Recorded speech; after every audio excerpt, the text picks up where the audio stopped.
अंधस्य शलाकया चक्षुरुन्मीलितं येन तस्मै श्रीगुरवे नमः।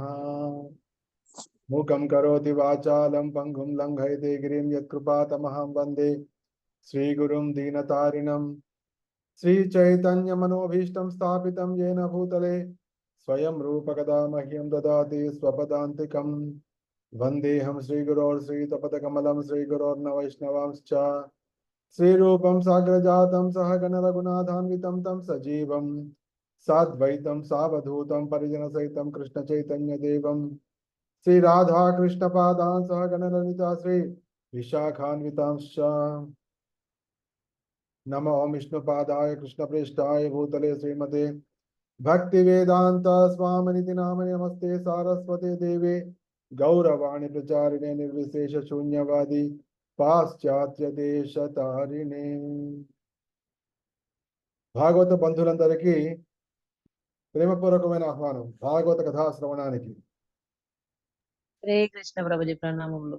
ఎస్, ఈ బంధుత్వం శాశ్వతంగా నిలవాలని భాగవతం నేను చెప్తూ ఉండాలి, మీరందరూ వింటూ ఉండాలి, మీరందరూ కూడా ఆనంద డోలికల్లో ఓల్లాడుతూ ఉండాలని కృష్ణుణ్ణి, గురువుని, చైతన్య మహాప్రభుని, భాగవతాగ్రేసరులందరినీ, భాగవతులందరినీ కూడా ప్రార్థిద్దాం.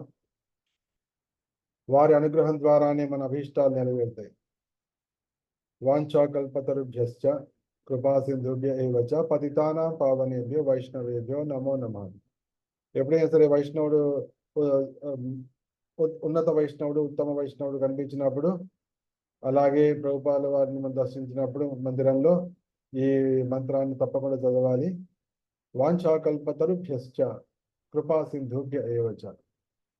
అంటే వైష్ణవులు ఎటువంటి వారంటే వాంఛా కల్పతరు అంటే కల్పవృక్షం లాంటి వాళ్ళు, కల్పవృక్షం లాంటి వాళ్ళు. కాబట్టి మనం ఏదైనా ప్రార్థిస్తే, మన మనసులో అనుకున్న చెప్తుంటే నిశ్చయంగా వారి ప్రభావం వలన మనకు అభిలాషలన్నీ, అభిష్టాలన్నీ నెరవేరుతుంటాయి. కాబట్టి వారిని మనం కల్పవృక్షాలుగా పోలుస్తున్నాం. శాస్త్రంలో పోల్చింది వాంఛా కల్పతరుభ్యశ్చ కృపా సింధుభ్య ఏవ చ. వాంఛాకల్పతరులే కాకుండా వాళ్ళు కృపా సముద్రులు కూడా. కాబట్టి కొద్దిగా అడగగానే వాళ్ళు కరిగిపోయి మన పట్ల కరుణాభావం, మనం కొద్దిగా దండం పెట్టినా చాలు, అయ్యో స్వామి నాకు ఇది ఈ విధంగా ఉంది, మీరే శరణాగతి ఒక్కసారి అంటే చాలు, వాళ్ళు వెంటనే వాళ్ళ హృదయం మొత్తం కరిగిపోతుంది. కృపా సింధుభ్య ఏవ చ పతితానాం పావనేభ్యో, పతితందరినీ కూడా పావనం చేసేవారు. కాబట్టి అటువంటి వైష్ణవులకి నిరంతరం నమస్కరిస్తుంది. మన భాగవతం మొత్తం ఈ వైష్ణవుల కథలతోటి నిండిపోయి ఉంటుంది. ఆ ఉత్తమ వైష్ణవుడిగా కావడం కోసమే ఈ భాగవత శ్రవణం. భాగవతం యొక్క ముఖ్య ప్రయోజనం ఏమిటి? భాగవత ప్రయోజనం శోకమోహ భయాలు పోవడం. ప్రభుపాల వారు, అభయచరణారవింద భక్తి వేదాంత స్వామి ప్రభుపాల వారు భాగవతాన్ని లోకానికి అందివ్వడం కారణం ఏంటి? ఎందుకంటే సమస్త వేదవాంగ్మయాన్ని రచించినటువంటి వ్యాసుల వారు కూడా చివరగా ఉపదేశించినటువంటి, చివరగా ధృవపరిచినటువంటి గ్రంథం ఏమిటి, శాస్త్రం ఏమిటంటే భాగవతం. ఆయన బ్రహ్మసూత్రాలు అవన్నీ రాసినా కూడా చివరికి సహజ భాష్యంగా, బ్రహ్మసూత్రాలకు సహజ భాష్యంగా భాగవతాన్ని ఆయన అందించారు. కాబట్టి అటువంటి వ్యాసుల వారి ఆవిర్భావం వచ్చే వారం, ఇవాళ 21 జూన్ 21. కాబట్టి జూలై 21 నాడు వ్యాస పూర్ణిమ. ఒక నెల రోజుల ముందరే ఆయన గురించి మనం తలుచుకుంటున్నాం. అది మన భాగ్యం. ఆయన అనుగ్రహం వల్ల మనకు భాగవతం అందింది. ఎవరైతే వ్యాసుల వారు చెప్పిన విధంగా శాస్త్రాన్ని వర్ణిస్తారో, ఎందుకంటే వ్యాసుల వారు భాగవతంలో ఏతేచాంశ కలాపం సా కృష్ణస్తు భగవాన్ స్వయం ఇంతవరకు చెప్పినటువంటి అవతారాలన్నీ కూడా అంశాలు లేదా అంశాంశాలు, కానీ కృష్ణుడు మాత్రం స్వయం భగవానుడు అని ఆయన తీర్మానించారు. కాబట్టి ఎవరైతే అదే పరంపరలో ఉండి కృష్ణుడే దేవాది దేవుడు, సర్వకారణ కారణుడు అని వర్ణిస్తున్నారో అటువంటి వారే నిజానికి వ్యాస ప్రతినిధులు. సాధారణంగా గురు పూర్ణిమ రోజు నాడు తమ గురువులను పూజిస్తుంటారు. వ్యాసుల వారిని దాదాపుగా ఎక్కువ దాని చర్చ రాదు. తమ గురువుని పూజించడం రకరకాల, ఆ గురువు రకరకాల విషయాలు చెప్తుండొచ్చు. దాంట్లో కృష్ణస్తు భగవాన్ శ్రేయం చెప్పకపోవచ్చు, భగవద్గీతను వర్ణించకపోవచ్చు. భక్తి మార్గము లేకపోతే మంచి మాటలు, ధర్మ విషయాలు ఆయన చెప్తూ ఉండవచ్చు. అంత మాత్రాన వారు వ్యాస ప్రతినిధిగా కాలేదు, కానీ అలవాటైపోయింది ప్రపంచంలో మొత్తానికి. కానీ గురువు యొక్క అంటే వ్యాస ప్రతినిధి అయినటువంటి, ఎందుకంటే వ్యాసుల వారే ఈ అనర్థోపశమనం సాక్షాత్ భక్తి యోగ మదోక్షజే లోకస్య అజానతో, దేవదేవుడైన శ్రీకృష్ణుని యొక్క ప్రత్యక్ష భక్తియే సమస్త దుఃఖ నివారణకు అనర్థోపశమనం సాక్షాత్, సమస్త అనర్థాలు ఉపశమించడానికి ఏకైక మార్గము అని వ్యాసుల వారు నేరుగా ధ్యానంలో దర్శించారు. లోకస్య అజానతో, అయితే ఇది లోకులకి ఇది అర్థం కాదు, లోకులకి తెలియదు అని కూడా ఆయనకు అర్థమైంది. అందుకోసం చక్రేశాత్మక సంహితం, అందుకోసం ఆయన భాగవతాన్ని రాయడం జరిగింది. భాగవతాన్ని రాసి నాయన ఈ భాగవతాన్ని వింటే మీకు శోకమోహ భయాలు నశింపజేసే కృష్ణ భక్తి కలుగుతుంది అని స్పష్టంగా పలికారు. దాని ద్వారా సమస్త అనర్థాలు ఉపశమిస్తాయి. ఎవరైతే ఈ విషయాన్ని పలుకుతున్నారో యథాతథంగా వారే వ్యాస ప్రతినిధులు, ఇంకెవరుగా. సో అటువంటి వ్యాస ప్రతినిధి నిజంగా గురువు కావడానికి అర్హుడుగా ఉంటారు. అంటే గురువు యొక్క ముఖ్యమైన కార్యక్రమం ఏమిటి అంటే ఆత్మతత్వాన్ని మనకు తెలియజేసేవాడే గురువు. ఇది ముఖ్యమైనది. ఎందుకంటే ఆత్మతత్వం ఎప్పటిదాకా అయితే తెలియదో అప్పటిదాకా ఈ జగత్తులో తాపత్రయాలు ఉపశమించము. తాపత్రయము అనే పదం వచ్చింది మన తెలుగులో. తాపత్రయం అంటే 3 రకాల తాపాలు ఉన్నాయి. ఒకటేమో అధ్యాత్మికము, అది దైవికము, ఆధ్యాత్మికము, అది భౌతికము, అది దైవికము అనే 3 రకాల తాపాలు ఉన్నాయి. ఈ 3 రకాల తాపాల నుంచి ఎవరైతే మనను ఉద్ధరిస్తారో అతడే గురువు. గురువు యొక్క దృష్టి ఒకటే ఉంటుంది. ఈ జగత్తులో ఈ ప్రపంచంలో ఎవడు కూడా అనవసరంగా, ఈ జగత్తులో ఎవడు కూడా అజ్ఞానంలో పడి ఉండి దుఃఖాల పాలు కాకూడదు అని ఆలోచించేవాడే గురువు. జగత్తు అందరూ కూడా శ్రీకృష్ణుని యొక్క సంతానము. శ్రీకృష్ణుడు సంతానం కాబట్టి శ్రీకృష్ణుడు దేవాదేవుడు అయినప్పుడు, శ్రీకృష్ణుడు సర్వకారణుడు అయినప్పుడు, శ్రీకృష్ణుడు పరమ కారణుడు అయినప్పుడు అతని సంతానమైన జీవులందరూ కూడా ఎందుకు దుఃఖించాలి, ఎందుకు కలతలకు లోను కావాలి? కాబట్టి ఎవరు కూడా అజ్ఞానంలో పడి ఈ కలతలకు లోను కాకూడదు, దుఃఖాలకు లోను కాకూడదు అని తలచేవాడే గురువు. తాత్కాలికంగానే కావచ్చు, లేక కొంచెం శాశ్వతంగా కూడా కావచ్చు. ఈ భౌతిక జగత్తులో కొంచెం శాశ్వతంగా క్లేశాలను అనుభవిస్తుంటారు. అంటే జన్మ మృత్యు పొందుతూనే ఉంటారు, కంటిన్యూస్ పొందుతూనే ఉంటారు. ఏ జన్మలో ఎటువంటి జన్మ వస్తుందో తెలియదు, ఆ విధంగా సాగుతుంటుంది. కొంతమంది తాత్కాలికంగా పొందుతుండొచ్చు. అంటే వాళ్ళు ముక్తి మార్గంలో ఉన్నారు. ఆ ముక్తి మార్గంలో ఉన్నప్పటికీ కూడా వారికి కొన్ని అవరోధాలు, కొన్ని కష్ట నష్టాలు కలుగుతుండొచ్చు.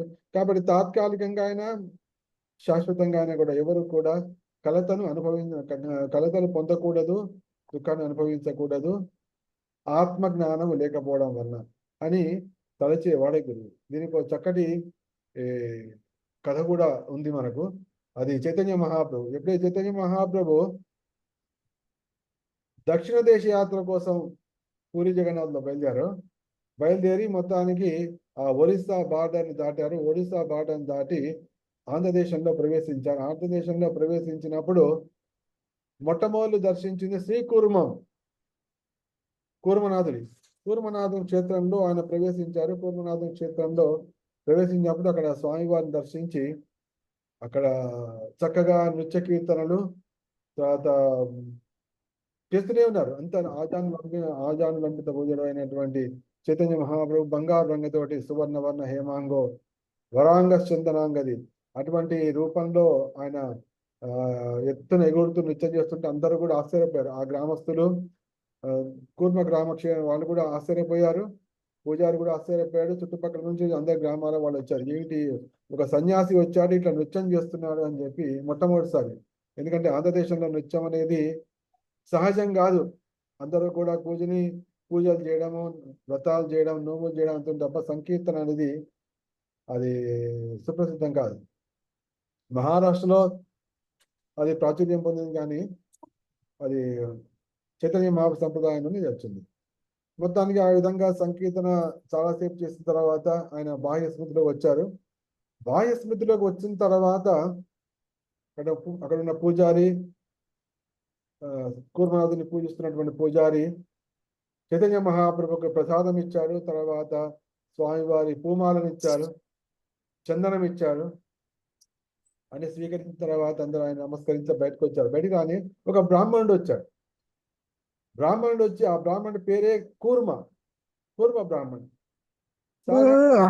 ఎప్పుడైతే తీర్థక్షేత్రం ఉంటుందో ఆ తీర్థక్షేత్రంలో ఉన్నటువంటి స్వామివారి పేర్లను పెట్టుకోవడం సహజంగా ఉంటుంది. ఇప్పుడు తిరుపతి చుట్టుపక్కల ప్రాంతాలంతా కూడా వెంకన్న, వెంకటేశ్వరుడు ఈ విధంగా పేర్లు ఉంటుంది. అదేవిధంగా సింహాచలం అంటే అప్పన్న, ఈ విధంగా ఒరే సింహాచలం అంటే ఈ పేర్లు పెడుతూ ఉంటారు. అదేవిధంగా శ్రీకుర్మలో కూడా చాలా మంది బ్రాహ్మణులు ఉంటే వాళ్ళ పేరు కూడా కూర్మనాథి. ఈయన పేరు కూడా కూర్మ బ్రాహ్మణుడు వచ్చి, అయ్యా స్వామి, మీరు మా ఇంటికి వచ్చి ఆతిథ్యం స్వీకరించాలి అని చైతన్య మహాప్రభు ప్రార్థించగానే మహాప్రభు ఓకే, ఎందుకంటే వాడి భాగ్యవశంగా పిలిచాడు అని చెప్పి ఆయన వాడి ఇంటికి వెళ్ళగానే ఆ బ్రాహ్మణుడు ఆయన్ని ఆసీనుని చేసి, చాలా సాదా సీదాగా ఉంది ఇల్లు, చక్కగా కూర్చున్నారు. ఆయన కాళ్ళు కడిగి ఆ జలాన్ని స్వీకరించి తల మీద చల్లుకున్నాడు. తర్వాత ఇంటిళ్ళ పాది అందరికీ చల్లాడు, ఇంట్లో కూడా చల్లాడు, అందరికీ తీర్థం ఇచ్చాడు. చేసి, స్వామి మీరు రావడం వలన మా కుటుంబం ధన్యమైంది, మా వంశం ధన్యమైంది, మా సంపదలు ధన్యమైనవి, మా పితరులు కూడా ధన్యులయ్యారు అని చెప్పి పలికాడు. చక్కగా భార్య వంట చేసి పెట్టింది. చైతన్య మహాప్రభు కూడా ఈయన కొసరి వడ్డించి తినిపించాడు. అంతా అయిపోయిన తర్వాత ఆయన విశ్రాంతి తీసుకుంటున్నప్పుడు బ్రాహ్మణుడు అడిగాడు, స్వామి అంతా బాగుంది, కానీ నాకు ఈ సంసారంలో ఉండాలని అనిపించడం లేదు. మీరు ఎట్లాగో తీర్థక్షేత్రాలు వెళ్తున్నారు, నేను మీ వెంట వచ్చేస్తా అని చెప్పి పలికినప్పుడు మహాప్రభు అంటే, ఆ మాట మాత్రం అనకు ఫస్ట్ చెప్పినటువంటిది. ఎందుకంటే కలియుగంలో అందరూ కూడా ఎవరు కూడా లేదా అందరూ చాలా తక్కువ మంది చక్కగా సన్యాసులుగా కానీ లేదా బ్రహ్మచారులు కానీ సుశిక్షితులైన వాళ్ళు చాలా తక్కువ ఉంటారు. ఎందుకంటే దేశాటన, తీర్థాటన అంటే చాలా తపస్సుతో కూడినటువంటి కార్యక్రమం. అటువంటి కార్యక్రమాన్ని హఠాత్తుగా ఇంట్లో ఉన్నటువంటి అన్ని బాధ్యతలన్నీ ఓడిపెట్టి, అంటే బాధ్యతలకు భయపడి అక్కడికి పోవడం అనేది వాళ్ళకి కరెక్ట్ కాదు. బ్రహ్మచారి అనేవాడు పుట్టినప్పటి నుంచే వాడికి శిక్షణ ఇవ్వబడుతుంది, ఇంద్రియాల నియంత్రణకు శిక్షణ ఇవ్వబడుతుంది. అటువంటి వాళ్ళు మాత్రమే ప్రయాణం చేయగలరు. అలాగే సన్యాసి ముఖ్యమైన కార్యక్రమం కూడా అందరికీ ప్రచారం చేయడం కాబట్టి సన్యాసి కూడా ఆయన దేశాటనం, తీర్థాటనం చేసే అవకాశం ఉంది. కానీ గృహస్థులు హఠాత్తుగా చిత్త చాంచల్యంతో ఆ విధంగా చేయకూడదని చెప్పి మహాప్రభు, నువ్వు మాత్రం ఆ విధంగా అనకు, ఇక్కడే ఉండి ఒక పని చేయి. ఏమిటి అంటే, యానదికే తారక హే కృష్ణ ఉపదేశ్, అమారా ఆజ్ఞాయ గురు హాయ తారదేశ్. నువ్వు ఇక్కడే ఉండు, కానీ ఒక పని చేయి. ఏమిటంటే, ఎవరు కనిపిస్తే వారికి కృష్ణోపదేశం చేయి. భగవద్గీతలోను భాగవతంలో ఏ విధంగా కృష్ణ గురించి చెప్పబడిందో ఆ విధంగా ఉపదేశం చేయి. అమారా ఆజ్ఞాయ గురు హాయ, నా ఆజ్ఞ నేను ఆజ్ఞాపిస్తున్నా, నువ్వే గురువుగా అయి ఈ ప్రదేశాన్ని, ఈ ప్రాంతాన్ని తరింపజేయి. బుద్ధి కలిగిన వాడు, గురువు పదాన్ని స్వీకరించదలుచుకున్నవాడు, కృష్ణ భక్తుడైన వాడు చేయవలసింది ఏమిటంటే, ఈ జగత్తులో ఎవరు కూడా కృష్ణ భక్తి రహితులుగా, ఆత్మజ్ఞాన రహితులుగా ఉండి దుఃఖాల పాలు కాకూడదు. ఆత్మరాహిత్యంతో వాళ్ళు ఉండిపోకూడదు. వారికి ఆత్మజ్ఞానం చెప్పాలి. వాళ్ళకి కృష్ణ గురించి తెలియకుండా వాళ్ళు ఉండిపోకూడదు. వాళ్ళ కృష్ణ గురించి చెప్పాలి. ఆ విధంగా వాళ్ళని ఉద్ధరించాలి అని ఎవరైతే తలుస్తాడో అతడే గురువు. జీవులు ఎందుకంటే కృష్ణుడు ఏం చెప్పాడు? పితాహమస్య జగతో మాతా దాత పితామహ వేద్యం పవిత్రం ఓంకారం రుక్సామ యజురేవచ. నేనే తండ్రిని, నేనే తల్లిని, నేనే తాతను, నేనే పోషకుడిని అని చెప్తున్నాను. తండ్రి, తల్లి, తాత, పోషకుడు కృష్ణుడే అయినప్పుడు జీవులు ఎందుకు దుఃఖంలో ఉండాలి? జీవులు దుఃఖంలో ఉండడానికి అర్థమే లేదు. కాబట్టి ఈ ఆత్మతత్వాన్ని తెలుసుకోవాలి. ఈ ఆత్మతత్వాన్ని తెలిపే ఎప్పుడైతే ఆత్మతత్వం ఆత్మతత్వము పరమాత్మతత్వము రెండున్నాయి. చాలా మంది వేదాంతులు వీళ్ళందరితో ఆత్మే పరమాత్మ అనుకుంటారు. ఇది ఆత్మయే పరమాత్మగా మారిపోతుంది. ఇది రకరకాల భావన ఉంటాయి. వారికి సంపూర్ణమైనటువంటి అవగాహన లేదు, గీతా జ్ఞానం యొక్క అవగాహన లేదు. తత్కారణంగా వారు ఆ విధంగా భావిస్తున్నారు. ఆత్మతత్వం అంటే ఆత్మ అంటే చైతన్యము. ఆ చైతన్యము శరీరం వరకు మాత్రమే పరిమితమై ఉంటుంది. కానీ పరమాత్మ తత్వము అది సర్వత్ర విశ్వమంతటా వ్యాపించి ఉంటుంది. అంటే సకల జీవులకు ఆత్మ అయిన వాడు పరమాత్మ. ఒకే దేహానికి పరిమితమైన వాడు జీవాత్మ. ఈ విధంగా ఉంటుంది. ఎప్పుడైతే వీరిద్దరి గురించి ఎవరైతే తెలుసుకుంటాడో వాడే తమ ఆత్మస్థం ఏన పశ్యంతి ధీరా. కాబట్టి శరీరంలో ఉన్నటువంటి ఆ పురుషోత్తముణ్ణి దర్శించిన వాడు మాత్రమే శాంతిని పొందుతున్నాడు, వేరే వాళ్ళు కాదు అని చెప్పి స్పష్టంగా మనకు ఉపనిషత్తుల్లో చెప్పబడుతుంది. కాబట్టి గురువు యొక్క లక్ష్యం ఏమిటంటే, కార్యం ఏమిటంటే ఆత్మ విషయంలో ఎవరు కూడా అజ్ఞానిగా ఉండిపోకూడదు. ఎప్పుడైతే అజ్ఞానంలో ఉండరో, ఎప్పుడైతే వారికి ఆత్మాన తత్వం తెలుస్తుందో వారే ఈ జగత్తు నుంచి దుఃఖాల నుంచి బయటపడతారు. తర్వాత దాంట్లో ఇంకా పరిణితి చెందినప్పుడు వారికి చివరికి జన్మ మృత్యు చక్రం నుంచి కూడా విముక్తి వాళ్ళకి లభిస్తుంది. ఈ ఆత్మజ్ఞానం లేనప్పుడు కలిగేది ఏమిటి అంటే ఆధ్యాత్మిక తాపము, అది భౌతిక తాపము, అది దైవిక తాపం. దీనిలో మొట్టమొదటి ఆధ్యాత్మిక తాపము అంటే ఏంటి? శరీరం ద్వారా, మనస్సు ద్వారా కలిగే క్లేశాలు. శరీరం పాడైతే అంటే శరీరానికి రోగం వస్తే మనస్సు పాడైతుంది, మనస్సు పాడైతే శరీరం పాడైతుంది. ఈ విధంగా రెండు కూడా ఒకదాని మీద ఒకటి ఆధారపడి ఉంటాయి. కాబట్టి రెండింటిని కూడా ఆధ్యాత్మిక క్లేశంగానే వర్ణించారు.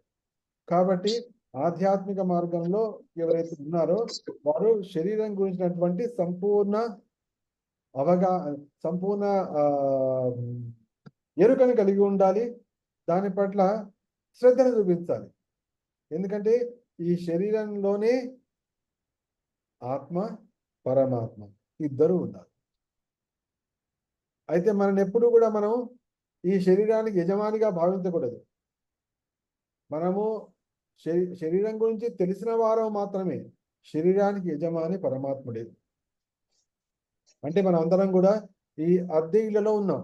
ప్రతి ఒక్కరికి కూడా శరీరం అంటే ఒక అద్దె ఇల్లు. ఈ అద్దెను కిరాయికి తీసుకున్న ఇల్లు. ఈ కిరాయికి తీసుకున్న ఇంటి యజమాని ఎవరు అంటే పరమాత్ముడు. ఎప్పుడైతే ఇప్పుడు మనం అద్దెకు తీసుకున్నాం ఇల్లు, దాన్ని మనం కొద్దిగా అయినా పాడు చేస్తే 2-3 సార్లు గట్టిగా మేకు కొట్టామనుకోండి, ఇంటి ఓనర్ ఒప్పుకుంటాడా? ఒప్పుకోడు.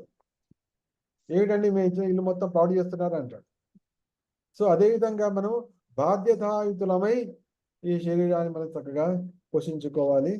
ఈ జ్ఞానాన్ని కలిగించే వాడే గురువు. అంటే శరీరము ఒక దేహం అనేది దేవాలయం లాంటిది. ఆ దేవాలయంలో ఆత్మ, పరమాత్మ ఇద్దరు ఉన్నారు. కాబట్టి వారిద్దరిలో జీవుడికి ఉద్ధారాన్ని కలిగించడం కోసము, పరమాత్మ అనుగ్రహాన్ని కలిగించే విధంగా చేయడం కోసం ఉన్నవాడే గురువు. ఎప్పుడైతే ఈ విషయం తెలుస్తుందో అప్పుడు శారీరక క్లేశాల నుండి మానసిక క్లేశాల నుంచి బయటపడతాం. తర్వాత అధిభౌతిక క్లేశం ఎప్పుడు తీరుతుంది? ఎప్పుడైతే పరమాత్మ తత్వం తెలిసిందో. ఎందుకంటే పరమాత్ముడు మన దేహంలోనే కాకుండా అందరి దేహాల్లో కూడా వ్యాపించి ఉన్నాడు. కాబట్టి ఇతర జీవుల వల్ల మనకు ఎటువంటి క్లేశం రాకుండా ఉండాలి అంటే పరమాత్మ తత్వం తెలుసుకోవాలి. ఆత్మతత్వం తెలుసుకోవడం ద్వారా శరీరము మనస్సు రెండు కూడా కుదుటపడుతున్నాయి. పరమాత్మ తత్వాన్ని తెలుసుకోవడం ద్వారా ఏ జీవుల నుంచి కూడా మనకు ఎటువంటి క్లేశాలు రాకుండా మనం సురక్షితంగా ఉంటాం. తర్వాత భగవతత్వాన్ని తెలుసుకోవడం ద్వారా మనం అది దైవిక తాపాలు ఉన్నాయి. అది దైవిక తాపాలు మనకి క్షమిస్తాయి. ఇప్పుడు వాతావరణ శాఖ వాళ్ళు అన్నారు, మొట్టమొదటి ఏమన్నారు ఒక నెల రోజుల కిందట, ఈసారి జూన్లో మాత్రం చక్కగా వానలు పడతాయి అని ఒక మాట ఇచ్చేసారు. ఇప్పుడు ఏం చేశారు, వాళ్ళ యొక్క నోటీసు మార్చారు. లేదు ఇప్పుడు జూన్లో సగటు వర్షపాతం కంటే తక్కువగా పడే అవకాశం ఉంది అన్నారు. అంటే ఏంటి, అన్ని కూడా కల్పనలు, తర్వాత అందాజా వేయడము, దాని ఎక్స్పెక్టేషన్స్ అజంప్షన్స్ చేస్తున్నారు. మరి ఈ పరిస్థితుల్లో ఎవరు చేయగలరు అంటే మనకు భగవతత్వం తెలియాలి. ఆత్మతత్వం తెలియడం ద్వారా శారీరక మానసిక క్లేశాలు తొలగిపోవడం లాగానే పరమాత్మ తత్వం తెలుసుకోవడం ద్వారా ఇతర జీవుల నుండి కలిగే క్లేశాలను మనం తప్పించుకోవడానికి, వాటిని ఉపశమించుకోవడానికి మార్గం. ఇక అది దైవికం. ఇప్పుడు వర్షాలు చాలా తక్కువగా ఉన్నాయి, అందరం కలిసి ప్రార్థించాలి, కృష్ణుడే ప్రార్థించాలి. 9వ అధ్యాయంలోని 19వ శ్లోకం ఉంది భగవద్గీతలో, తపామ్యహమహం వర్షం నిగురుణ సృజామి చ అమృతం చైవ మృత్యుశ్చ సదసత్యాహం అర్జున. అంటే ప్రతి ఒక్కసారి 11 సార్లు గాను, 100 సార్లు కానీ, 108 సార్లు కానీ ఆ విధంగా పలుకుతూ పోవాలి. అంటే ఏంటి, భగవతత్వము కృష్ణతత్వాన్ని తెలుసుకోవడం ద్వారా మనము అది దైవిక తాపాలు. ఇవన్నీ ఎవరు చెప్తారు మనకి? ఎవరైతే చెప్తున్నాడో అతడే గురువు. ఎందుకంటే ఆ గురువు ద్వారా మనము 3 క్లేశాల నుంచి బయటపడుతున్నాము. శారీరక మానసిక తాపాల నుంచి బయటపడుతున్నాము, ఇతర జీవుల నుంచి కలిగే తాపాల నుంచి బయటపడుతున్నాము, తర్వాత ప్రకృతి విపరీతాల నుంచి కలిగేటువంటి క్లేశాలను బయటపడుతున్నాము. కాబట్టి మన దుఃఖాలను శమింపజేసేవాడే గురువు. ఆ గురువు ఏ విధంగా చేస్తాడు? ఏమైనా మంత్రదండం తిప్పుతాడా? మంత్రదండం తిప్పడు, కృష్ణుడి గురించి చెప్తాడు అంతే. కృష్ణుడు ఏ విధంగా హృదయంలో ఉండి సర్వత్రా వ్యాపించి ఉండి సమస్త ఆత్మశక్తిని, సమస్త అనుగ్రహాన్ని కలిగిస్తూ ఏ విధంగా కాపాడుతున్నాడు దివ్య సందేశాన్ని అందిస్తాడు అంతే. కొత్తగా చేసేది ఏంటి, కొత్తగా మంత్రదండం తిప్పేది ఏంటి. కాబట్టి గురువు యొక్క అత్యంత ముఖ్యమైన కార్యక్రమం ఇది. ఎవరైతే ఈ జగత్తులో ఉన్న 800 కోట్ల మందిలో ఎవరు కూడా అజ్ఞాన కారణంగా దుఃఖభాగులు కాకూడదు. మరి చేయగలరా లేదా అనేది వేరే విషయం. కాకూడదు అని భావించాడు, హృదయంలో భావిస్తున్నాడు. ఎందుకు అందరూ దుఃఖాన్ని అనుభవించాలి? నో, అందరూ కృష్ణుడి సంతానం కాబట్టి వారు అజ్ఞానంలో ఉండకూడదు, వారి కష్టం కలగకూడదు అని ఆలోచించేవాడే గురువు. చైతన్య మహాప్రభు అన్నారు, అమార ఆజ్ఞాయ గురు హాయ, నా ఆదేశం మేరకు నువ్వే గురువుగా అయి అందరినీ ఉద్ధరింపజేయి అని చెప్పి ఆయన స్పష్టంగా పడింది. కాబట్టి ఆత్మతత్వానికి గురుతత్వానికి రెండు కూడా అవినాభావ సంబంధం. ఏ గురువైతే మోక్షానికి కారణం కాడో, ఆత్మతత్వాన్ని తెలియజేయడు, ఆ వ్యక్తి గురు స్థానానికి అనర్హుడు అని కూడా భాగవతం చెప్పండి. గురున సస్యాత్ స్వజనున సస్యాత్ పితాన సస్యాన్న జననీన సస్యాత్ అని చెప్పబడి. దానిలో ఫస్ట్ గురువున సస్యాత్ అని వచ్చింది. ఎవరైతే తన మీద ఆధారపడిన వ్యక్తులను మృత్యుముఖం నుంచి కాపాడో, జన్మ మృత్యు వలయ నుంచి కాపాడో అటువంటి వ్యక్తి గురువు అయితే గురువు కాడు, తండ్రి అయితే తండ్రి కాదు, తల్లి అయితే తల్లి కాదు, దైవం అయితే దైవం కాదు. కాబట్టి ఆత్మతత్వాన్ని ఎవరైతే తెలుపుతున్నాడో అతడే గురువు. ఒకవేళ ఆత్మతత్వం తెలియకపోతే, చెప్పకపోతే గురువుగా నువ్వు భావించినటువంటి వ్యక్తి గురువుగాడు. సింపుల్. ఎందుకంటే ఆ గురువును నువ్వు పట్టుకున్నప్పటికి కూడా, గురువును పూజిస్తున్నప్పటికి కూడా నీకు ఆత్మతత్వం తెలియలేదు, నీకు త్రివిధ తాపాలు పోలేదు, నీకు జన్మ మృత్యు జరా వ్యాధుల నుంచినటువంటి విముక్తి కూడా నీకు కలగలేదు. ఇది దాని రహస్యం. కాబట్టి ఆత్మను గురించి తెలుసుకోవడం కోసమే ఆధ్యాత్మిక గురువు. కాబట్టి ఆత్మతత్వము గురుతత్వము విడివిడిగా కాదు, రెండు ఒకటి. నిజానికి కృష్ణుడే హృదయంలో పరమాత్మ రూపంలో ఉంటాడు. ఆ పరమాత్మ రూపానికి ఇంకొక పేరు కూడా ఉంది. ఆ చిత్తములో ఉండేటువంటి గురుడు కాబట్టి అతన్ని చైత్య గురువు అని పిలుస్తారు. చైత్య గురువే మనలను ఆధ్యాత్మిక మనకు మార్గాన్ని ప్రసాదించేటువంటి దీక్షా గురువు దగ్గర తీసుకెళ్తారు. కాబట్టి చిత్తంలోనే ఉంటాడు కాబట్టి చిత్తజ గురుడా. అందుకోసం అన్నమాచార్యులు చెప్తారు, చిత్తజ గురుడా నీకు శ్రీ మంగళం, నా చిత్తములో హరి నీకు అని దాంట్లో పాడారు. కాబట్టి మనకు మత్త స్మృతి జ్ఞానం అపోహలు, మనకు స్మృతి జ్ఞానము మరపు కలిగిస్తాడు. కాబట్టి హృదయంలో ఉన్నటువంటి ఆ గురువే చైత్య గురువు. ఆ చైత్య గురువు నిరంతరం మన చింతనే ఉంటాడు. ఆ దేవదేవుడే మనను బయట ఉన్నటువంటి దీక్షా గురువు దగ్గరికి తీసుకెళ్తుంటాడు. తీసుకెళ్ళి మనకు ముక్తిని కలిగించే విధంగా చేస్తాడు. కాబట్టి ఒక సారాంశంగా మళ్ళీ ఒకసారి చెప్పాలంటే, ఈ జగత్తులో ప్రతి వ్యక్తి కూడా సంఘర్షణ పడుతుంటాడు. వేటితోటి అంటే మనస్సుతోటి, 5 ఇంద్రియాలతోటి. 5 ఇంద్రియాలు మనస్సుతో కలిపినటువంటి 6తోటి సంఘర్షణ చేస్తుంటాడు. ఈ సంఘర్షణను కొనసాగించకుండా దాన్ని ఆపివేసేటువంటి మార్గాన్ని మనకు ప్రసాదించేవాడే ఆధ్యాత్మిక గురువు. ఈ జగత్తు అనిత్యము, అసుఖము అని మనకు తెలియజేసి మనకు మార్గోపదేశం చేసేవాడే ఆధ్యాత్మిక గురువు. అందుకోసం కృష్ణుడు 13వ అధ్యాయంలో ఒక విషయం, చక్కటి విషయం చెప్తూ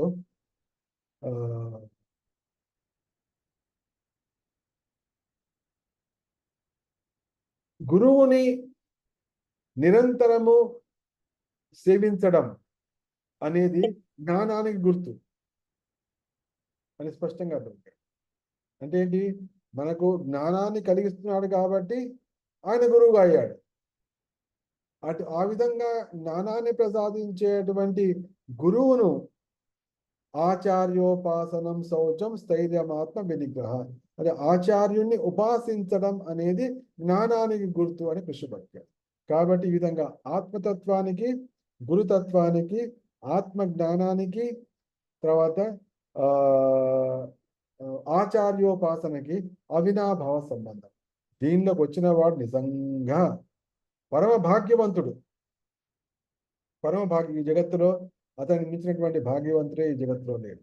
ఎందుకంటే ఈ భౌతిక జగత్తులో కనిపించేటువంటి పదవులు కానీ, రాజరికం కానీ, లేకపోతే పెద్ద పెద్ద రాష్ట్రపతి పదవులు కానీ, లేకపోతే బిలియనియర్ పదవులు కానీ ఎట్లాగోది అశాశ్వతం. రాజకీయ పదవులు అయితే మరీ అశాశ్వతం. 5 ఏళ్ళు కాగానే పోతుంటాయి. కొన్ని అమెరికాలో 4 ఏళ్ళు కాగానే పోతుంటుంది. ఇటువంటి పరిస్థితి. కానీ ఈ ఆధ్యాత్మిక సామ్రాజ్యానికి ఎవరైతే రాజుగా అవుతారో, ఆత్మ సామ్రాజ్యానికి ఎవరైతే రాజుగా అవుతారో అది మాత్రం శాశ్వతం పదం. ఇది పరమ ఆనందదాయకమైనటువంటి ఆత్మవిషేక చర్చ. ఇదే ఆత్మకథ. జనరల్గా సాధారణంగా అందరూ ఆత్మకథ అంటే అందరూ అనుకుంటాం మనం, దాని దోషం కూడా ఏం లేదు. ఆత్మకథ అంటే నా కథ అనుకుంటాం. అవును, నా అంటే నీ జన్మానికి కాదు కదా. నా అంటే నా గురించిన కథ. నా గురించిన కథ అంటే ఆత్మకథ. ఆత్మకథ అంటే ఆత్మకు సంబంధించిన విషయం ఏది ఉందో అది ఆత్మకథ. ఆత్మకథ అంటే ఇప్పుడు అలవాటు అయిపోయిందంటే నా జీవిత గాథ అనుకుంటుంటారు. కానీ దాని ఇంకా మనం సూక్ష్మంగా గహనంగా ఆలోచిస్తే ఆత్మకథ అనేది చాలా గంభీరమైన వాక్యం. ఆశ్చర్యవత్ పశ్యతి కశ్చిదేనం. కాబట్టి మానవులమైనప్పుడు మనం వారానికి ఒకసారైనా, రోజు ఒకసారైనా ఆత్మను తలుచుకోవడం. ఆ 2-3 శ్లోక అచ్చేద్యోయం అక్లేద్యోశోష ఏవచ నిత్య సర్వగత స్థానో అచలోయం సనాతనం. ఈ విధంగా ఆత్మను తలుచుకోవాలి. యథా ప్రకాశయత్యేకః కృష్ణం లోకమిమం రవి క్షేత్రం క్షేత్రి తథా కృష్ణం ప్రకాశయతి భారత. ఎందుకంటే జంతుజాలము ఆత్మ గురించి తెలుసుకోలేదు. జంతుజాలానికి ఆత్మ గురించి చెప్పిన అర్థం కాదు. కేవలం మానవులు మాత్రమే ఆత్మ గురించి చెప్తే వినగలరు, ఆత్మ గురించి చెప్తే అర్థం చేసుకోగలరు, ఆత్మ గురించి అర్థమైతే దాని ప్రకారం వర్తించగలరు. కాబట్టి అటువంటి మానవ జన్మ, అందున నాగరికత నాగరిక మానవ జన్మ, తర్వాత ఆధ్యాత్మిక జన్మ, ఆధ్యాత్మిక జీవితం కలిగినటువంటి జన్మ మనకు లభించినప్పుడు ఆత్మవిషయక చర్చ తప్పకుండా చేయాలి. రోజుకి ఒకసారైనా, ఒక శ్లోకమైనా, ఒక 5 నిమిషాలైనా చర్చించాలి. ముఖ్యంగా మన భాగవత సందేశంలో ఇది సాగుతోంది. దానికి సంబంధించినటువంటి భాగవత కథ కూడా చాలా రమ్యంగా ఈ ఆత్మకు సంబంధించింది రావడం కూడా మన భాగ్యంగా భావించవచ్చు. ఇక మన జడభరతు కథలోకి వస్తే, గత వారం జడభరతు పరమ భాగవతుడు, సామాన్య వ్యక్తి కాదు, పరమహంసానాం, భాగవత పరమహంసానాం, అటువంటి వాడు పరమహంస భాగవతోత్తముడు. సాక్షాత్తుగా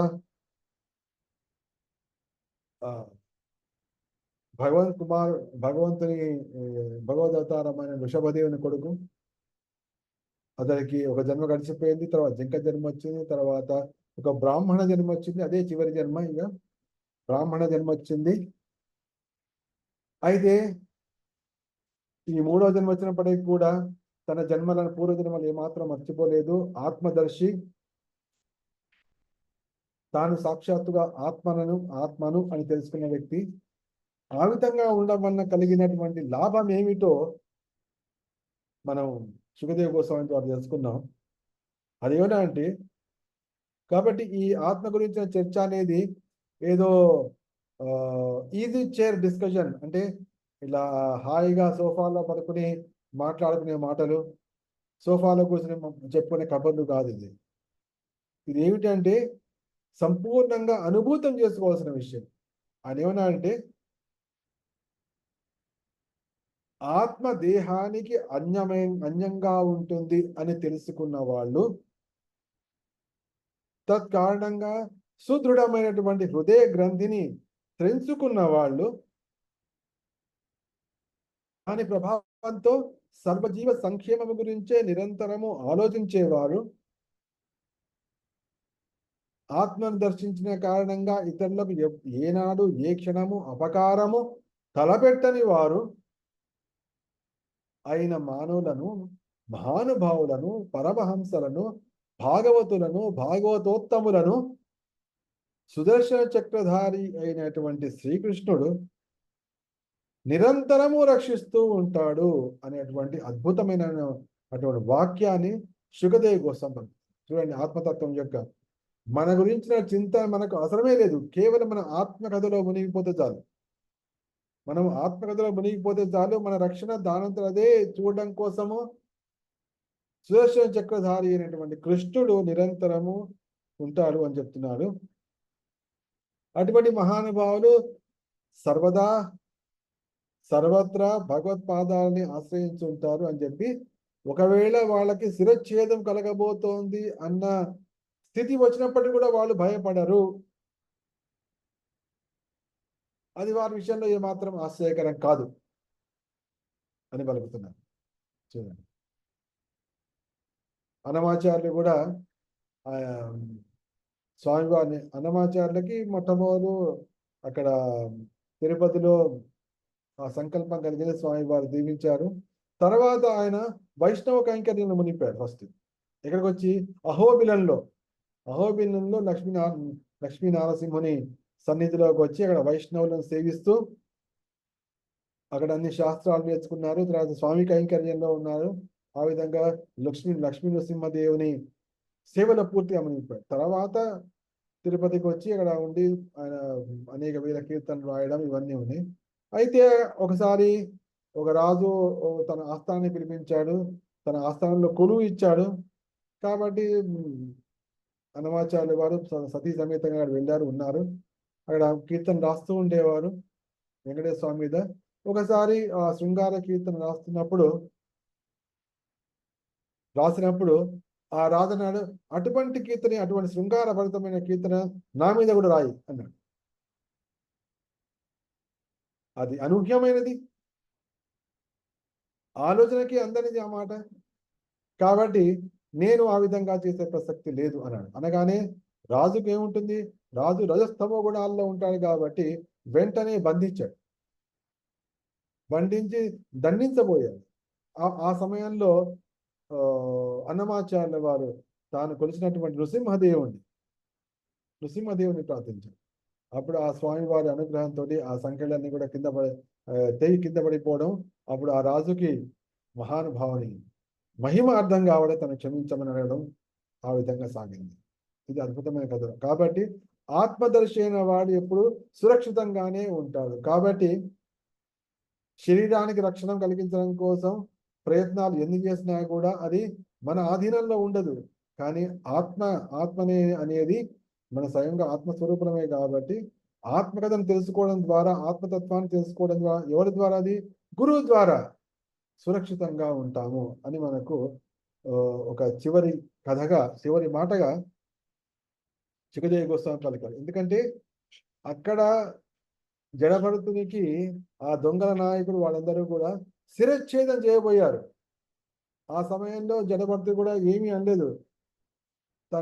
వాడు శిరచ్ఛేదం చేయబోతుంటే దాని సిద్ధముడు కూడా పడిపోయాడు, రెడీ అయిపోయాడు. అంటే దేహాత్మ బుద్ధే లేదు, ఏమాత్రం లేదు. కానీ ఆ ఎదురుగా ఉన్న ఆ కాళిక విగ్రహంలో ఉన్నటువంటి ఆమె భరించలేకపోయింది. ఇటువంటి పరమ వైష్ణవుని ఈ విధంగా చేస్తున్నారు అని చెప్పి వెంటనే ఆ విగ్రహం పగిలిపోవడం, ఆ విగ్రహంలోంచి కాళీ మాత దుంకి బయటికి రావడం, ఇవన్నీ కూడా మనం విన్నాము.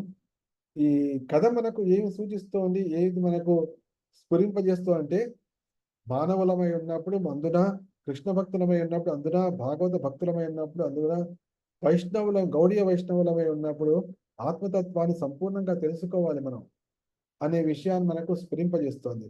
అది మనకు తెలియజేస్తుంది. ఈ విధంగా మొత్తానికి భగవంతుని అనుగ్రహం ఎవరి ద్వారా వచ్చింది? భగవత్ ప్రతినిధి అంటే ఈ లోకపాలకుల్లో అటువంటి కాళికాదేవి ద్వారా జడభరతుని యొక్క రక్షణ జరిగిపోయింది. రక్షణ జరిగిన తర్వాత బయటకు వచ్చాడు, అడవిలో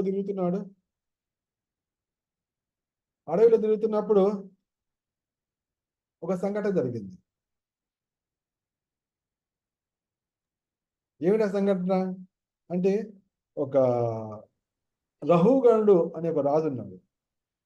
సింధు సౌవీర దేశాలకు రాజు అయినటువంటి రహుగణుడు.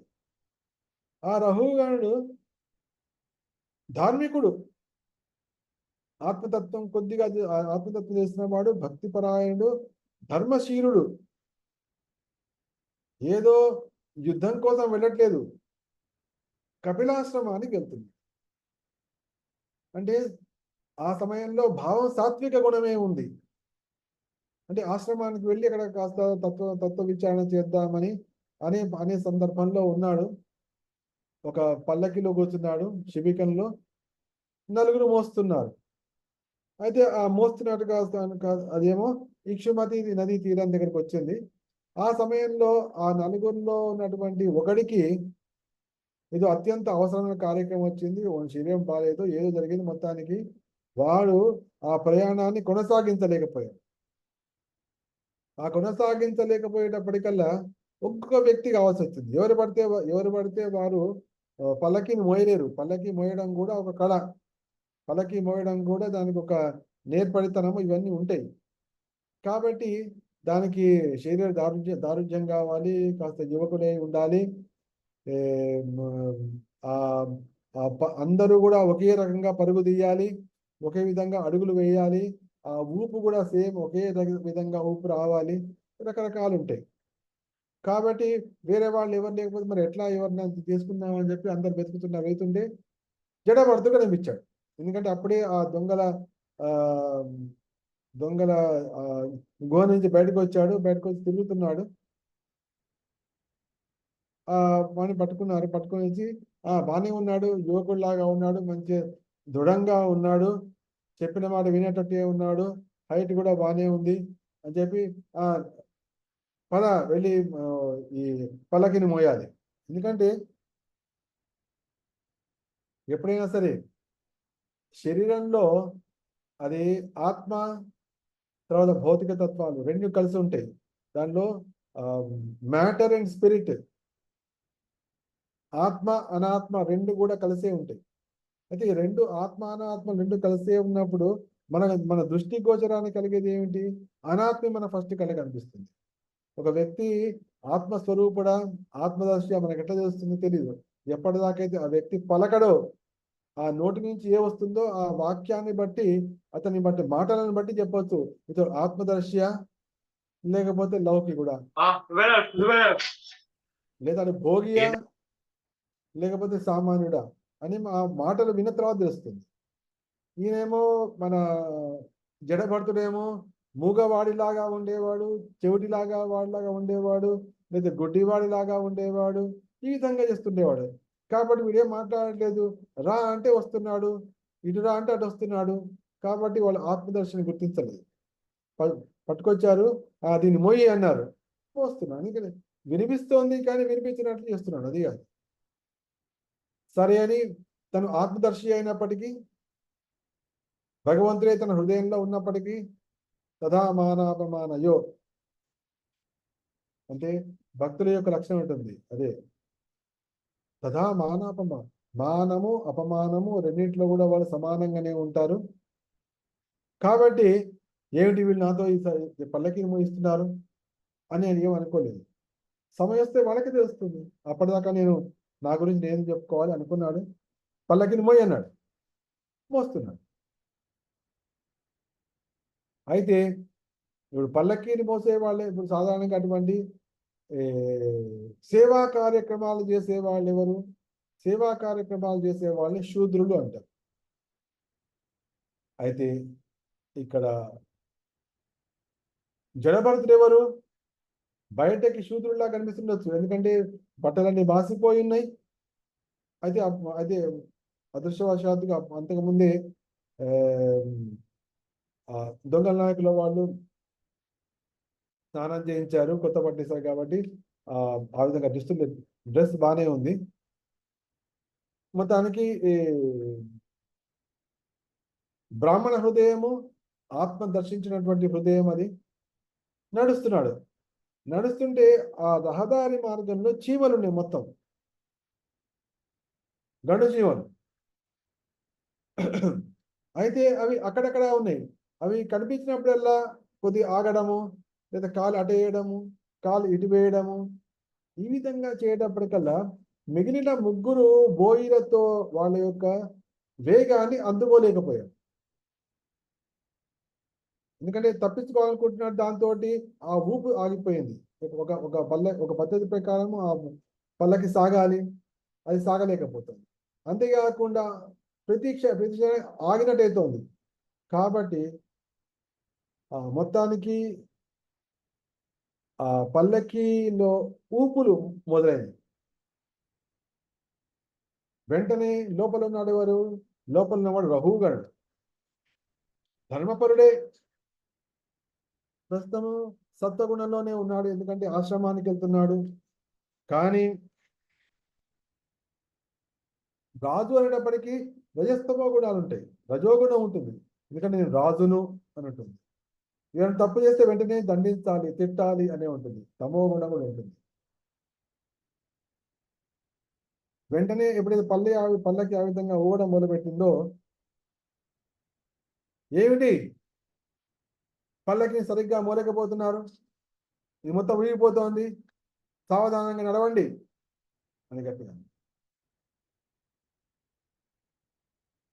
అయితే గట్టిగా అనేటప్పటికల్లా దానిలో ఆ పల్లకీని మోసే బోయిలకి భయం కలిగింది.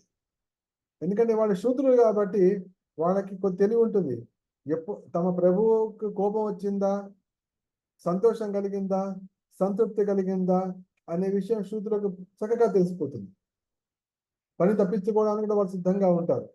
ఆ ఈ ఒకవేళ తమ ప్రభు కొద్దిగా పట్టించుకొని వాడు అని వాళ్ళకి తెలియగానే వాళ్ళు పని తప్పించుకుంటారు.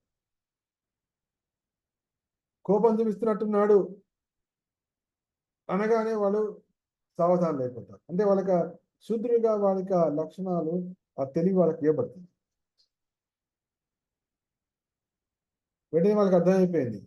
ఎందుకంటే ఆయన యొక్క మాటలు, తమ ప్రభువు యొక్క, తమ రాజుగారి మాటలు బట్టి ఆయన కోపం వచ్చినట్టుంది. కోపం వస్తే ఏం చేస్తాడు? కోపం వస్తే దండిస్తాడు. రాజు దలుచుకుంటే దెబ్బలకు కొడువ అన్నట్టు రాజు కోపం వస్తే దండిస్తాడు. కాబట్టి వాళ్ళు తెలియగానండి, స్వామి దీనిలో మేము చేస్తున్నటువంటి దోషం ఏది లేదు. ఈ కొత్తగా వచ్చినటువంటి బోయి పల్లకిని మోస్తున్నాడు, వీడే మాతో సమానంగా నడవలేకపోతున్నాడు. వీడితో కలిసి మేము సమానంగా పల్లకిని మోయలేకపోతున్నాం స్వామి అని ఉన్నది కూడా చెప్పారు. వాళ్ళు చెప్పిన దానిలో దోషమే లేదు. వాళ్ళు చాడీ చెప్పట్లేదు. వాళ్ళు తమను తాము రక్షించుకోవడం కోసము వాళ్ళు ఆ విధంగా సత్యాన్ని చెప్పారు.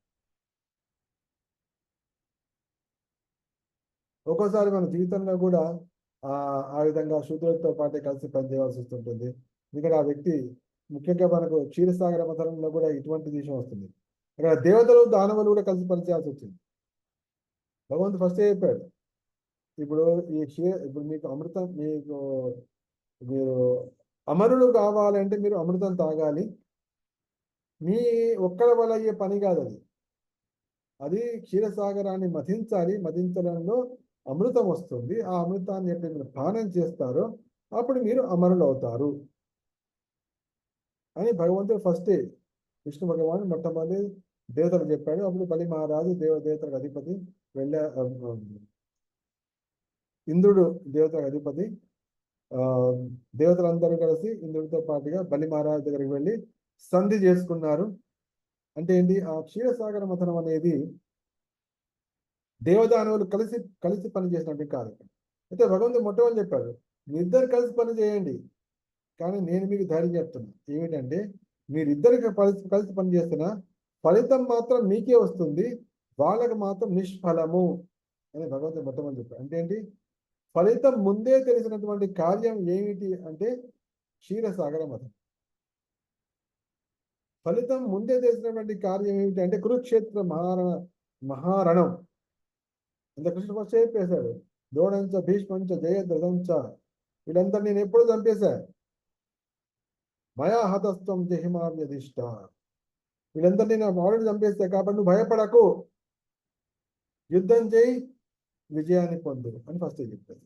ఈ విధంగా ఫలితం ముందే తెలిసినటువంటి కార్యక్రమాలు అవన్నీ. ఏమిటా కార్యక్రమాలు? భగవంతుని ద్వారా ఏ కార్యాలు అయితే చెప్పబడతాయో, భగవంతుని కొరకు ఏ కార్యాలు అయితే చేపట్టబడతాయో అవన్నీ కూడా ముందే ఫలితము నిర్ణయించబడినటువంటి కార్యాలను తెలుసుకోవాలి. కాబట్టి మనం భగవంతుని ఆశ్రయంలో, శ్రీకృష్ణుని యొక్క ఆశ్రయంలో ఉండి కార్యక్రమాలు మనం కనుక స్వీకరిస్తే అది ఫలితం నిశ్చయంగా ఉన్నటువంటి కార్యక్రమాలు. దాంట్లో ఇటువంటి అవి నిష్ఫలమయ్యేటువంటి అవకాశం ఉంటుంది అని వీళ్ళేమో చెప్పేస్తారు. ఇట్లా స్వామి వీరి వల్ల మేము చేయలేకపోతున్నాం అనగానే వెంటనే అర్థమైపోయింది. ఎందుకంటే రాజు అంతటి హై పొజిషన్లో ఉన్నాడు అంటే వాళ్ళకి ఒక క్షణంలో అర్థమైపోతుంది. అందుకే ఇప్పుడు ఏదైనా కంపెనీలో కానీ రాజకీయ పెద్ద హై పొజిషన్లో ఉంటే, అంటే వాడు తెలియగలవాడు, నాయకుడు కాబట్టి ఆ పొజిషన్ వరకు వెళ్ళాడు. అంటే మనిషి యొక్క టాలెంట్ని వాళ్ళు వెంటనే గుర్తిస్తారు. తర్వాత మనిషి యొక్క ప్రాబ్లం కూడా వెంటనే గుర్తిస్తారు. అది ఇక్కడ రాహుల్ కూడా వెంటనే పరిస్థితి అర్థమైంది. ఒకసారి దానిలో బయట చూస్తాడు. ఫస్ట్ ఏమో లోపంచి మాట్లాడుతున్నాడు, లోపాన్ని మాట్లాడితే కోపంగా అనేటప్పటికల్లా పాత బోయిలో పలికేటప్పటికి ఒకసారి బయట తొమ్మిది చూశాడు. తొమ్మిది ఒక కొత్త వ్యక్తి కనిపించాడు. కొత్త వ్యక్తి కనిపించేప్పటికి అతడు రజోగుణము, తమోగుణం.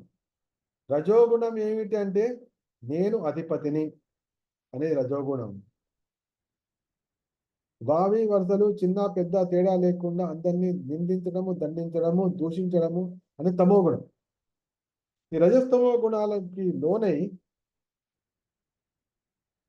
వ్యంగ్యంగా పలకడం మొదలుపెట్టాడు. అతడు సాక్షాత్తుగా ఆత్మదర్శి. కొన్ని గంటల కిందటే సాక్షాత్తుగా భగవంతుని చేత రక్షించబడినటువంటి మహాభాగవతుడు. ఈ సంగతి అని తెలియదు కదా. అందుకోసం గురువు కావాలి. గురువు గురువు కావాలి, లేకపోతే వాక్కులు కావాలి. గురువు వాక్కులు కావాలి. అప్పుడు మనం గురువుని గుర్తిస్తాం. ఏమన్నానంటే 4 మాటలు అన్నాడు. వ్యంగ్యంగా 4 మాటలు పలికాడు. ఏమిటి అన్నాడు అంటే, ఓహో సోదరా, నీకు ఎంత కష్టం వచ్చింది, చూస్తే నువ్వు ఒక్కడివే, ఎటువంటి సహాయం లేకుండా నువ్వు ఒక్కడివే పల్లకి మోస్తున్నట్టున్నావే అన్నాడు. మొట్టమొదటి పల్లెకి ఎవరైనా ఒక్కడే మోస్తాడా? మోయడు. కానీ వ్యంగ్యంగా అంటే ఇది రజోగుణానికి గుర్తు. అంటే గర్వించి నా నోటికి ఏదొస్తే అది పలుకుతా అంటే రజోగుణాలు. ఓహో సోదరా, నీకు ఎంత కష్టం వచ్చింది, చూస్తే నువ్వు ఒక్కడివే మోస్తున్నట్టున్నావే కష్టపడి అని అనమాట. తర్వాత పల్లకి చాలా సమయం మోయడం వలన, అంతేకాకుండా ముసలివాడి అయిపోయినందువలన బాగా అలసిపోయినట్టున్నావే అని. చూస్తేమో నవయువకుడు దృఢంగా ఉన్నాడు, ముసలివాడిలాగా అయిపోయావు కాబట్టి అలసిపోయినట్టున్నావే అని మళ్ళీ ఇంకో మాట. రెండోది అది కూడా మళ్ళీ వ్యంగ్యం. మూడోది, చూస్తే నీ శరీరము బక్కపడినట్టుగా, బక్కపలసగా, అసలు ఏమాత్రం శక్తి లేనట్టుగా కనిపిస్తోంది. అది కూడా అన్నాడు. మూడోది. నాలుగోది, మిగతా ఏ బోయిలు నీకు సహాయపడుతున్నట్టుగా లేదే అని ఇంకో మాట. అంటే వ్యంగ్యంగా 4 మాటలు అన్నాడు. అయితే ఈ ఎత్తి పొడుపు మాటలు ఆ జడభరతుడు ఏమాత్రము తాకలేదు. ఎందుకంటే ఆత్మదర్శి. ఆత్మను దర్శించిన వాడు తాను ఆత్మనే తప్ప శరీరాన్ని కాదు అనే సంగతి తెలిసిన వాడు. తర్వాత పంచభూతాలతో కానీ 3 సూక్ష్మతత్వాలతో కానీ సంబంధం లేనటువంటి వాడు. తర్వాత కరచరణాలతో సంబంధం లేనటువంటి వాడు. పూర్తిగా అహం బ్రహ్మాస్మి స్థితిలో నెలకొని అనుభూతం చేసుకున్నటువంటి వ్యక్తి. కాబట్టి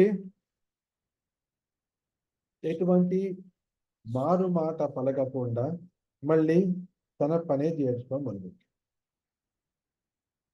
ఇది సాధారణంగా అహంకార రహితులు కావడం అనేది కేవలం ఆత్మదర్శికే సాధ్యం తప్ప సామాన్యులకు ఇది అసాధ్యం. ఎవరైనా మన అనగానే అహంకారం ఉంటుంది. అహంకార బలం దర్పం కామం క్రోధం పరిగ్రహం విముచ్య నిర్మమ శాంత బ్రహ్మభూయాయ కల్పతే. 18వ అధ్యాయంలో శ్రీకృష్ణుడు చెప్తున్నాడు, ఆత్మతత్వం ఎవరు చేస్తూ అహంకార బలం దర్పం కామం క్రోధం పరిగ్రహం విముచ్య, ఇవన్నిటిని విడిచిపెట్టిన వాడు. అహంకారము, బలము, దర్పము, కామము, క్రోధము, పరిగ్రహం అంటే వస్తు స్వీకారము అనేటువంటి ఈ 6 విడిచిపెట్టిన వాడు పరిగ్రహం విముచ్య నిర్మమ శాంత బ్రహ్మభూయాయ కలు, అటువంటి వాడే బ్రహ్మభూత స్థితిని పొందుతాడు అని భగవంతుడు అంటారు. బ్రహ్మభూత ప్రసన్నాత్మ నా శోచన్య కాంక్ష. ఇక్కడ రహుగణుడు ఆ విధంగా వ్యంగ్యంగా పలికినప్పటికీ కూడా ఇతడు ఏమాత్రము మారు పలకలేదు. విననట్టే ఉన్నాడు, తన హృదయము చలించనట్టే ఉన్నాడు. ఒకవైపేమో తన ద్వారా పని చేయించుకుంటున్నాడు, తనను మాటలు అంటున్నాడు. అయినా కూడా మళ్ళీ మోస్తున్నాడు. మోసినప్పుడు మళ్ళీ అదే పరిస్థితి, అవే చీమలు, అదే నడక, అదే వంకటింకర, అదే ఊపు. ఇప్పుడు లోపల పల్లకిలో కూర్చున్నటువంటి రాఘవుడికి నిజంగానే కోపం తారస్థాయికి వెళ్ళిపోయింది. అప్పటిదాకేమో అసహనంతో వ్యంగ్యంగా పలికాడు, కానీ ఇప్పుడు మాత్రం కోపం వచ్చేసింది.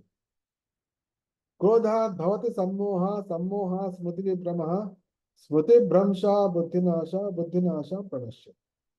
ఆ బుద్ధి నశించి ఆ వ్యక్తిని తిట్టడం మొదలుపెట్టాడు. ఎవరా వ్యక్తి? సాక్షాత్తుగా ఆత్మదర్శిని అయినటువంటి జడభరతుడు. ఏమిటంటే, ఏమిటి, ఏం చేస్తున్నావు, జీవన్మృతుడివా అంటే ఏంటి, బతికుండగానే చచ్చావా అడుగుతున్నాను. నేను రాజునని నీకు తెలియదా? నేను తలుచుకుంటే నేను శిక్షిస్తాను నీకు తెలియదా? నేను ఇప్పుడే నేను శిక్షిస్తా, నేను దండిస్తా, ఎందుకంటే నీకు అర్థం కావట్లేదు అని గట్టిగా అన్నాడు. అన్నతని అని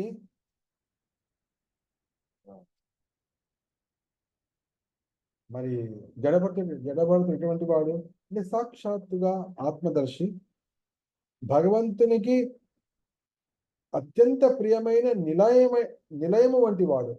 భగవన్ నిలయము అంటే ఏంటి? భగవన్ నిలయము అంటే భగవంతుడు నివసించేటువంటి స్థానం భగవన్ నిలయము.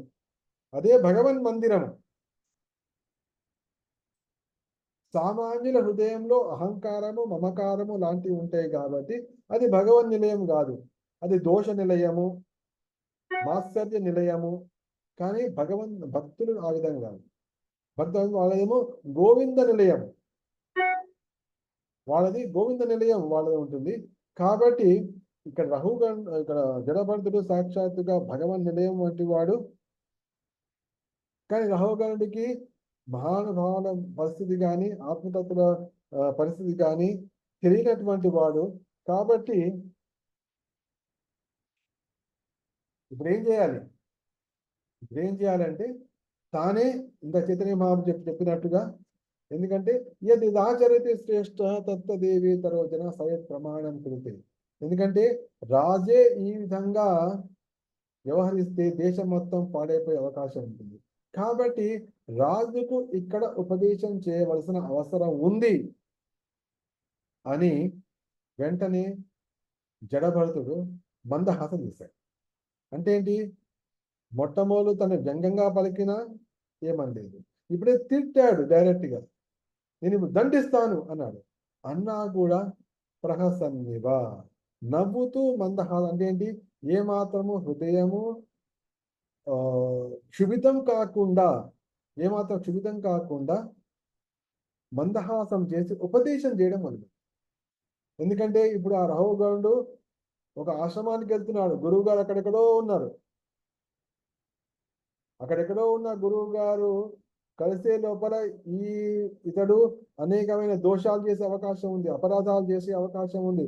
అపరాధం వలన వినాశము కలుగుతుంది. దశవిధ అపరాధాలు ఉన్నాయి.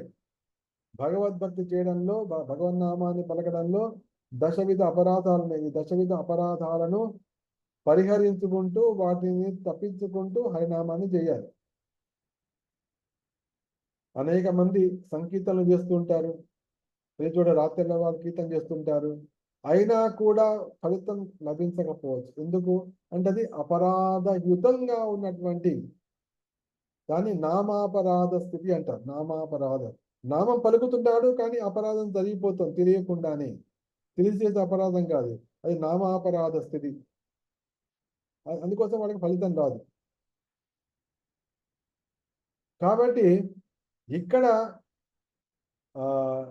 దాంట్లో ఆ నామాపరాధాలు చెప్పబడినటువంటి మొట్టమొదటి అపరాధం ఏమిటంటే, ఎవరైతే భగవత్ సేవ కోసమో భగవన్నామ సంకీర్తన కోసము జీవితాన్ని త్యాగం చేశారో అటువంటి వారిని నిందించడం అనేది మొట్టమొదటి దోషము, మొట్టమొదటి అపరాధముగా చెప్పబడింది. కాబట్టి ఆధ్యాత్మికత ఇప్పుడు రహుగణుడు ఎక్కడో భోగం కోసం పోవట్లేదు, గురువు దగ్గరికి వెళ్తున్నాడు. కాబట్టి అటువంటి సద్గురుడికి ధర్మశీలుడు తెలియకుండా కూడా పాపం చేయకూడదు అని తెలిసిన వాడే జడభరతుడు నవ్వుతూ అతనికి ఉపదేశం చేయడం ఉంది. ఏమిటన్నాడంటే, రహుగణ రాజా నువ్వు పలికిన మాట సరిగ్గానే ఉంది, దాంట్లో ఎటువంటి తయోదితం వ్యక్తం అవిప్రలబ్ధం భర్తు సమే స్యాద్యది వీరభారః గంతుర్యది స్వాదధిగమ్యమధ్వా పీవేతిరశోన విదాం ప్రవాద. ఇది పలికావు. నువ్వు పలికేది నువ్వు వ్యంగ్యంగా పలికినా కూడా సత్యంగానే ఉంది.